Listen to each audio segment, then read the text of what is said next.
حج کا تلبیہ۔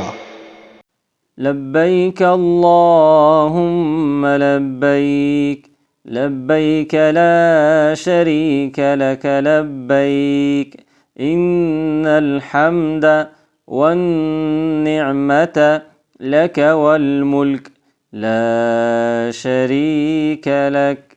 ترجمہ: میں حاضر ہوں اے اللہ، میں حاضر ہوں، تیرا کوئی شریک نہیں ہے، میں حاضر ہوں۔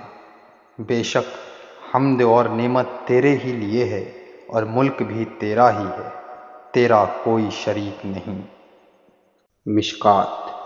اللہ کے رسول صلی اللہ علیہ وسلم نے فرمایا کہ جو بھی مسلمان تلبیہ پڑھتا ہے تو جہاں تک پورب و پشچم ہے اس کے دائیں بائیں ہر پتھر اور ہر پیڑ اور مٹی کا ڈھیلا یہ سبھی تلبیہ پڑھتے ہیں۔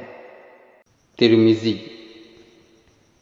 فائدہ: تلبیہ سے فارغ ہو کر اللہ تعالیٰ سے اس کی خوشی اور جنت کا سوال کریں اور دوزخ سے نجات پانے کی دعا مانگیں۔